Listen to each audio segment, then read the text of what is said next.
Bonjour et bienvenue pour cette rediffusion de notre webinaire intitulé « Découvrir Microsoft Teams et comprendre sa valeur ajoutée », webinaire qui s'est déroulé pour la première fois le 25 juillet 2019. Je suis Sylvie Bertrand et j'ai le plaisir de vous présenter le programme et les intervenants de ce webinaire. Après une rapide présentation d'Eliadis, je passerai la parole à Ossine et Sonia qui vous présenteront Microsoft Teams au travers de ses bénéfices, puis vous accompagneront dans une visite guidée et vous partageront un cas d'usage issu d'une expérience chez l'un de nos clients. Sonia et Ossine font partie au sein d'Eliadis de notre pôle dédié à l'adoption et aux usages collaboratifs, dont les consultants accompagnent les utilisateurs et les équipes informatiques chez nos clients dans la prise en main des solutions déployées ou développées. Ils travaillent en interaction avec nos 3 autres pôles de compétences. Un premier pôle GoToCloud dédié aux projets et prestations de déploiement, d'intégration, de migration, d'infrastructures de messagerie et de collaboration. Un deuxième pôle dédié au développement d'applications collaboratives et d'intranet. Et un dernier pôle qui est en réalité notre lab où nous investissons du temps en recherche et développement et en veille technologique pour nos clients et pour nos consultants.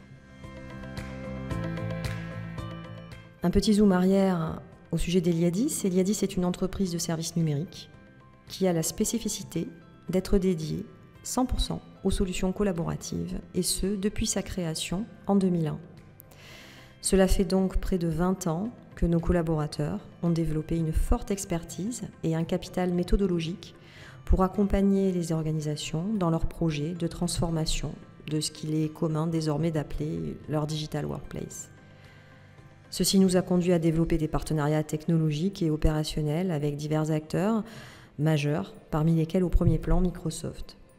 En 2018, nous avons créé notre propre école, Eliadis Academy, en charge de former nos consultants et les futurs consultants internes de nos clients et partenaires.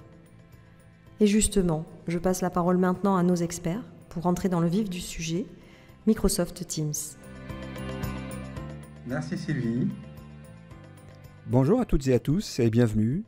Je vais commencer par vous montrer cette image et vous demanderai par la même occasion de retenir le premier mot qui vous vient à l'esprit, juste en la regardant quelques secondes. Il y a fort à parier que beaucoup d'entre vous ont pensé au mot que vous voyez apparaître. La personne que vous voyez, peut-être l'avez-vous déjà reconnu, c'est Usain Bolt. L'athlète le plus titré de l'histoire des Jeux Olympiques et des Championnats du monde en sprint. Un record mondial amélioré 3 fois dans une compétition où la performance se mesure au centième de seconde. Bref, rien de cela n'est dû au hasard. On pense souvent à tort que ce genre de performance viendrait uniquement des moyens physiques et de la morphologie. Moi, j'ai un tout autre avis auquel vous pourrez facilement adhérer. La force principale des grands athlètes réside dans les 2 choses suivantes, le focus et le mindset. Le corps dispose de 360 muscles striés, et le mindset est le process d'intelligence ou la force qui leur donne les stimuli et les gère comme un chef d'orchestre. Le focus, quant à lui, permet de gérer la parfaite synchronisation des mouvements et de visionner l'image du champion avant même le signal de départ. J'ai assez parlé de l'athlète, voyons quel est le rapport entre l'intelligence, la synchronisation et le travail collaboratif. Pour faire un parallèle simple, si vous êtes chef d'entreprise, vous avez beau avoir les muscles et les moyens, si vous n'avez pas le mindset et ne pensez pas intelligence collaborative, vous ne pourrez pas capitaliser toutes vos ressources afin de rester performant. Ça c'est dans l'absolu, mais qu'en est-il réellement de l'intelligence collaborative ? Si j'ai à la définir, ça sera à travers cette phrase qui la résume très bien. Dans un contexte d'inflation des données, l'intelligence collaborative, c'est servir la bonne information à la bonne personne et au bon moment. Pour rester dans la synchronisation, voici une photo d'un sport d'équipe que vous connaissez, c'est l'aviron. Dans cette discipline, si les mouvements des pagaies sont asynchrones et sans coordination, l'équipe ira moins vite et chaque membre fournira plus d'efforts. Pareil, quand on est en mode projet, on a une équipe, on unifie nos forces pour qu'à la ligne d'arrivée, on réussisse tous nos objectifs. Après ce bref parallèle entre la synchronisation et l'aviron, qui est un sport d'équipe, que l'on peut pratiquer aussi dans un canal, c'est peut-être l'occasion pour moi de vous introduire à Teams, car on y retrouve aussi cette notion d'équipe et de canal. D'abord, à travers cette animation, j'essaierai de vous illustrer les deux façons de travailler en équipe, à savoir avant et avec Teams. Avant Teams, on avait cette approche cloisonnée de l'échange et du partage d'informations introduite par le courrier électronique. Celle-ci n'est plus adaptée pour gérer la quantité et la complexité d'informations qui circulent aujourd'hui. Sinon, cela va finir par brider la productivité et la collaboration. Et si l'on s'appuyait sur les chiffres Microsoft, 60% du temps est passé sur messagerie et en réunion, et 38% du temps est passé à dupliquer de l'information. Comme vous le voyez, on a un collaborateur qui est sur tous les fronts, tantôt en train de répondre à un afflux d'emails entrants, tantôt en train de modifier et dupliquer des fichiers ouverts dans une autre application, puis, dans un troisième temps, sur une autre application de messagerie et de réunion virtuelle. Mais avec toutes ces contraintes, pourquoi ne pas regrouper tous les collaborateurs en un seul et unique endroit qui rassemblerait tous les moyens d'échange et les outils de travail? Et cet endroit-là sera bien l'environnement Teams, qui est le modèle absolu de la collaboration synchrone et le cœur battant de la Digital Workplace Office 365. Un environnement sous gouvernance avec des normes de sécurité et de conformité. Mais qu'est-ce que Teams en réalité? Microsoft a lancé officiellement Teams en mars 2017, un outil émanant d'un réel besoin qui vient répondre à toutes ces nouvelles exigences du travail collaboratif que sont l'échange, le partage de données et la coproduction. Un deuxième point qui n'est pas des moindres, Microsoft a imaginé une solution puissante avec un potentiel qui s'appuie sur l'ensemble de la suite Office 365. Teams s'avère donc immanquablement un portail d'entrée vers tous les outils Microsoft et applications tierces approuvées par Microsoft. Teams est aussi un environnement sécurisé avec des normes qui protègent toutes vos données et vos échanges. Sur le plan fonctionnel, Teams s'appuie sur ces points suivants, à savoir l'échange en temps réel ou la messagerie instantanée via le chat, l'audio et la vidéo. Cela permet de concentrer les échanges dans un seul canal autour d'un sujet qui vous évitera de polluer les boîtes aux lettres avec des échanges lents et asynchrones. Deuxième point, c'est l'accès de manière simple et facile à un emplacement unique dans le cloud. On a aussi la création et la coédition des documents partagés en temps réel. Et là, on est au cœur de la collaboration synchrone. Vous trouverez la notification, la possibilité de notifier des éléments importants pour les membres de l'équipe avec des mentions afin d'attirer leur attention sur une action ou un événement important. Pour finir, l'un des points forts de Teams, c'est cette extensibilité avec des services et applications que l'on peut intégrer très facilement dans un espace de travail. Voilà une introduction au nouveau concept du travail collaboratif avec Microsoft Teams. Et sans trop tarder, je passe la parole à ma collègue Sonia pour qu'elle vous fasse découvrir l'outil à travers une visite guidée. Merci Ossine, bonjour à tous. Je vous propose de démarrer la visite guidée de Teams. Donc quand vous ouvrez Teams, que ce soit en application de bureau ou web, vous arrivez sur un écran comme celui-ci. On peut découper cet écran en 4 zones. D'abord avec la barre d'outils verticale à gauche, qui comprend 6 boutons principaux, dont les réunions et les équipes. Le volet de gauche, dont l'affichage dépend de la vue active. Ici, nous nous trouvons sur les équipes. La partie centrale de l'écran, dont l'affichage dépend également du bouton sélectionné dans la barre d'outils. Ici, nous sommes toujours sur les équipes. Vous pouvez également noter plusieurs onglets en haut de cet écran. L'onglet est un composant très intéressant et très important dans Teams, puisqu'il vous permet de personnaliser vos canaux ou conversations. Et vous permet d'accéder rapidement à des fichiers, des applications ou des services. Et enfin, une barre de recherche horizontale en haut de l'écran. Nous allons passer à la présentation des équipes. Une équipe Teams permet de regrouper des personnes, du contenu et des outils autour d'une tâche ou d'un projet par exemple. Il existe 2 types d'équipes. Les équipes privées d'une part, que seules les personnes invitées pourront voir, et les équipes publiques d'autre part, qui sont ouvertes à tous les utilisateurs de l'organisation. À l'intérieur des équipes, il y a ce qu'on appelle des canaux. Un canal permet d'améliorer l'organisation des équipes autour d'un sous-projet, d'une discipline ou d'un sujet spécifique. Voyons maintenant comment créer une équipe. Si je clique en bas à gauche, je peux rejoindre une équipe ou créer une équipe privée ou publique. Je peux voir sur l'écran qu'il existe 3 équipes publiques que je peux rejoindre sans avoir besoin d'y être invité. Lorsque l'on crée une équipe, elle apparaît automatiquement dans le volet de gauche. Et on peut noter qu'un canal général est créé par défaut. Je peux ajouter des membres à l'équipe. En tant que propriétaire, je peux ajouter instantanément des membres. Il me suffit de taper son nom et de l'ajouter. Je peux ensuite décider s'il sera simple membre ou s'il sera propriétaire. À noter qu'en tant que membre, l'ajout d'un autre membre à l'équipe est soumis à validation du propriétaire,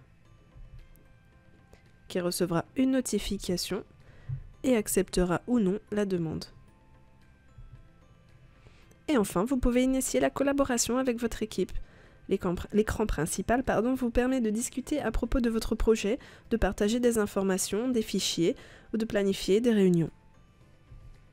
Nous venons de voir une présentation du bouton Équipe de la barre d'outils. Passons à une présentation des autres boutons. Le bouton Activités vous permet de suivre le flux des activités vous concernant, comme par exemple quelqu'un qui vous mentionne dans une publication ou qui vous attribue une tâche dans Planner. Ce flux provient de l'ensemble de vos canaux, équipes et conversations et est disponible pendant 14 jours. Vous pouvez également y voir un historique de vos activités récentes. Le bouton suivant concerne les conversations. Les conversations vous permettent de discuter avec une seule ou plusieurs personnes. Elles sont indépendantes des équipes et canaux. Vous pouvez discuter avec n'importe quelle personne de l'entreprise et les conversations ne sont visibles que par les personnes invitées. On peut aussi donner un nom à la conversation à partir de 3 personnes. En effet, si vous ne discutez qu'avec une seule personne, vous verrez uniquement le nom de cette personne apparaître en haut de l'écran. Voici un exemple de conversation de groupe, puisqu'il y a 3 personnes, que nous avons renommé ici Tips and Tricks. Cet espace nous permet de discuter, de partager des fichiers, et même de planifier des réunions comme dans un canal. On peut passer des appels vidéo ou audio, ou faire un partage d'écran. Le bouton suivant concerne les réunions. Comme nous venons de l'évoquer, Teams offre la possibilité de mettre en place des réunions, qu'elles soient vidéo, audio, ou de faire du partage d'écran et de partager des documents. À savoir, pour tous ceux d'entre vous qui connaissent Skype, que Teams intègre toutes les fonctionnalités de Skype. Dans le volet de gauche, on y trouve un affichage de l'agenda par jour ou en vue globale. Si on clique sur une réunion, on peut y voir les détails tels que le lieu, l'organisateur et les participants. Pour planifier une réunion, il vous suffit de cliquer en bas à gauche de l'écran sur Planifier une réunion. Vous y ajoutez les informations de la réunion, un titre, une date et participants, des détails, et la réunion est ajoutée. Ce qui est intéressant, c'est que l'on peut également créer une réunion Teams à partir d'Outlook. Il vous suffit de cliquer sur Nouvelle réunion Teams, vous créez votre réunion. Une fois envoyée, la réunion est automatiquement ajoutée dans votre agenda Teams. Et pour finir, le bouton Fichier vous permet d'accéder à tous les fichiers qui ont été partagés dans votre Teams, ainsi qu'à vos fichiers stockés dans votre OneDrive. Voilà pour la visite guidée de Teams. Bien entendu, Teams propose beaucoup plus de fonctionnalités, comme l'utilisation des différents services dont vous aurez besoin pour collaborer, comme par exemple Planner, SharePoint, Stream, ou encore Trello ou YouTube. Malheureusement, nous n'avons pas le temps d'aller plus loin aujourd'hui, mais je vais donner la parole à nouveau à Ossine, qui va vous donner un aperçu des possibilités de Teams au travers d'un cas d'usage. Merci Sonia. Regardons maintenant ensemble un cas d'usage avec l'outil Microsoft Teams. Il s'agit d'une expérience vécue avec l'un de nos clients lors de la phase d'accompagnement à l'adoption des outils collaboratifs. L'entreprise est une filiale immobilière sociale d'un acteur clé des transports qui dispose d'un parc immobilier important avec une centaine de gardiens d'immeubles affectés sur site. L'objectif étant de favoriser le partage d'informations pour des populations sédentaires et en situation de mobilité. Pour commencer, on a un leader projet qui s'appelle Sophie. Elle est responsable patrimoine. Son besoin est de dématérialiser les process qualité avec les gardiens en situation de mobilité. Le dispositif permettra aux gardiens de remonter via Teams les tickets incidents des locataires avec descriptifs et prise de photos depuis leur smartphone. Les acteurs du projet seront du côté client Julien, qui est responsable du système d'information, les chefs de secteur et bien entendu les gardiens d'immeubles. Du côté d'Eliadis, on a un consultant en solutions collaboratives Microsoft. Ce dernier interviendra dans la mise en place du process. Dès la première étape, Sophie commence par créer un Teams privé, puis crée un canal pour chaque secteur. Les chefs de secteur sont désignés comme propriétaires de l'équipe. Les gardiens sont invités à leur tour par les chefs de secteur. Sophie planifie une réunion virtuelle pour J+5 avec l'ensemble de l'équipe. À J+5, Sophie et Julien animent une réunion virtuelle avec les responsables de secteur pour expliquer le process qui sera mis en place prochainement. Julien n'oublie pas d'enregistrer la réunion pour les 10 gardiens qui étaient indisponibles ce jour-là. À la prochaine étape, à J+8, le consultant Eliadis intègre dans Teams un onglet Power Apps automatisé avec Flow pour mettre à disposition des gardiens un formulaire qui va remonter au service technique les tickets incidents avec la photo et le descriptif. Une notification Teams et un mail parviendra au service technique. Le responsable du secteur concerné sera mis en copie. À J+10, Julien teste le dispositif avec 2 gardiens et chefs de secteur pilote. Julien planifie une réunion virtuelle pour J+15 avec l'ensemble des gardiens et chefs de secteur. À J+15, Julien et Sophie animent la réunion virtuelle. Julien fait la démonstration du process en mode partage d'écran. Julien n'oublie pas toujours d'enregistrer la réunion pour les absents du jour. Et pour finir, Sophie partage dans Teams un guide de procédure dans les différents canaux en mentionnant toute l'équipe afin d'attirer leur attention. À la fin, donc à J+20, le process est lancé. Je vous remercie pour votre attention. Maintenant, je passe la parole à Sylvie pour conclure cette session. Merci beaucoup Sonia et Ossine pour cette présentation. Nous espérons, chers auditeurs, que vous y avez trouvé de l'intérêt pour mener les projets ou les réflexions qui font votre actualité. Sachez que vous pouvez retrouver des compléments justement sur notre site eliadis.com, notamment dans la page actualité et également sur notre blog, l'intelligence collaborative. N'hésitez pas à nous contacter directement par mail ou par téléphone aux coordonnées indiquées au bas de cette slide. Merci pour votre attention et à très bientôt.